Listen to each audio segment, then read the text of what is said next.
Hello students, I am Ghazala. Students, today we will start a new unit 7, and it has one poem, a watering rhyme, and one lesson, the giving tree. And we will start a new unit with the poem, a watering rhyme. Students, do you like plants and flowers? Yes, everyone loves. Students, do you like watering to plants? क्या आपको पौधों को पानी देना पसंद है? Do you know what is the perfect time to watering the plants? क्या आपको पता है कि प्लांट्स को जब हम वाटर देते हैं उसके लिए जो परफेक्ट टाइम होता है वो कौन सा टाइम होता है? If you don't know, so in this poem we will know it. Early in the morning और the evening are the times to water every kind of flower. Watering at noonday when the sun is high doesn't help the flowers, only makes them die. तो student, it is a poem about watering the plants. आपको पता है कि जैसे हमें ज़िंदा रहने के लिए for be alive we need water, plants also they need water to be alive. उन्हें भी ज़िंदा रहने के लिए वाटर की ज़रूरत होती है. और जो घर पे हम प्लांट्स लगाते हैं, पौधे लगाते हैं, तो आपने देखा होगा हमारे पेरेंट्स या हम क्या करते हैं, उन्हें वाटरिंग करते हैं, हम उनमें पानी डालते हैं. और किस टाइम डालते हैं? Have you tried to know? क्या आपने जानने की कोशिश की? Okay, now see. Early in the morning, morning में सुबह जल्दी, मॉर्निंग में सुबह जल्दी, अर्ली इन द मॉर्निंग. और द इवनिंग आर, और शाम के समय, यानी सूरज निकलने से पहले और सूरज डूबने के बाद. Are the times to water, वो क्या होता है? टाइम होता है, समय होता है. टू वाटर, पानी देने का. एवरी काइंड ऑफ फ्लावर, हर तरह के पौधों को, हर तरह के पौधों को, हर तरह के प्लांट्स को पानी देने का वो समय होता है. Early morning and evening hour. Watering at noon day, noon day क्या होता है? जब तेज़ धूप होती है, दिन का समय होता है. नून डे यानी दिन में. वाटरिंग एट नून डे, अगर हम क्या करते हैं नून डे में, अगर हम दिन के समय में पौधों को पानी देते हैं. When the sun is high, जब क्या होता है? सन चमक रहा होता है, खूब तेज़ की धूप होती है, गर्मी होती है. अगर हम उस समय में पौधों को हम वाटर देंगे, हम पानी देंगे, डजेंट हेल्प द फ्लावर्स, वो किसी भी तरह की कोई मदद नहीं करेगा. आपको लग रहा होगा कि बहुत तेज़ धूप है इस टाइम पे, जो हमारे पौधे हैं दे need water also like us, हमारी तरह उन्हें भी वाटर की ज़रूरत है. तो खूब तेज़ धूप है और आपने क्या करा, उसमें तेज़ धूप में सूरज चमक रहा है, आपने अपने पौधों को पानी दे दिया ताकि वो मुरझाए ना. तो वो क्या होंगे? डजेंट हेल्प द फ्लावर्स, इससे कोई भी फ़ायदा नहीं होगा, प्लांट्स को कोई भी फ़ायदा नहीं होगा, बल्कि ओनली मेक्स देम डाई, उसकी वजह से जो आपके पौधे हैं वो क्या हो जाएंगे? ख़राब हो जाएंगे, यानी मर जाएंगे, मुरझा जाएंगे, उससे कोई भी फ़ायदा नहीं होगा.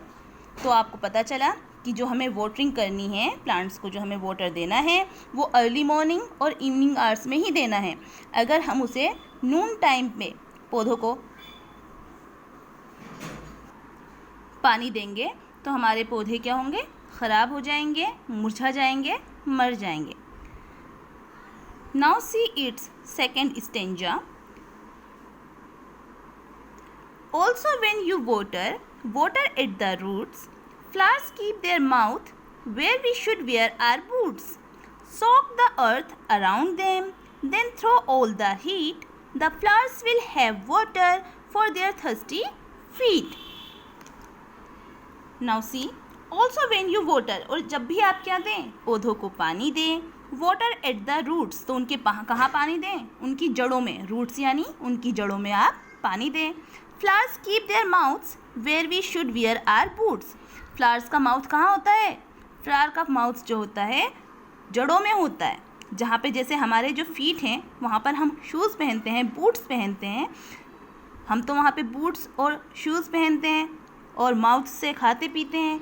लेकिन जो फ्लावर्स का माउथ होता है, जो उनका मुंह होता है, जहाँ से वो खाते पीते हैं, जहाँ से वो वाटर लेते हैं या फर्टिलाइज लेते हैं, वो जो होता है उनके जड़ों में, रूट्स में होता है. तो जहाँ हम बूट्स पहनते हैं वहाँ उनका क्या है? माउथ है, और वो वहाँ से ही वो पानी पीते हैं. सोक द अर्थ अराउंड देम, जो उनके चारों तरफ क्या होती है, मिट्टी होती है। अर्थ यानी अर्थ का सेंस यहाँ पे मिट्टी से है। जो उनके चारों तरफ जो मिट्टी होती है, सोख द, वो क्या कर लेती है, उसे सोख कर लेती है, सोख लेती है, वाटर को सोख लेती है। Then throw all the heat, और उन्हें क्या करती है, then throw all the heat, जब आप क्या करेंगे, उसकी चारों तरफ जो मिट्टी है उसमें पानी देंगे, वो उसे भिगो देंगे, सोख कर देंगे, तो उससे जो वहाँ की गर्मी है वो क्या हो जाएगी, निकल जाएगी। जो ज़मीन की गर्मी है वो निकल जाएगी।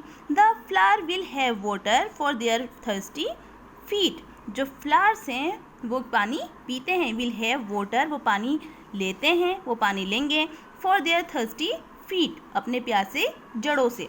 जो उनके, जिन्हें हम अपने फीट बोलते हैं, वो उनकी जड़ें होती हैं, रूट्स होती हैं, और वो वहाँ से पानी पीते हैं। तो उनके चारों तरफ जो है मिट्टी है, आप उसे अच्छे से भिगो दीजिए जिससे वहाँ की सारी हीट निकल जाए। और वो क्या करेंगे, उनकी जो थर्स्टी रूट हैं, जो थर्स्टी रूट्स हैं, वो क्या करेंगी, यानी जो फीट हैं प्लांट के, वहाँ से वो पानी पिएंगी। तो आपको पता चला ना कि हमें वाटरिंग कब करनी चाहिए, early morning and evening hours में करनी चाहिए, और नून डे में बिल्कुल भी हमें वाटरिंग नहीं करनी चाहिए। This poem is written by P.A. Ropes, ये P.A. रोप्स द्वारा लिखी गई है। Poet name is P.A. Ropes. See its new words हैं आर यानी घंटा, वाटरिंग यानी पानी देना, to water the plants, noon day यानी मिड डे, दिन का समय, बूट्स शूज़ होते हैं, बट यहाँ पे पौधों के लिए हम रूट्स का यूज़ करेंगे, बूट्स यानी शूज़ होते हैं। सोख मतलब होता है सोख लेना, भिगो देना होता है सोख मतलब, हीट मतलब होता है गर्मी। Okay students, I hope you enjoyed the poem. Thank you.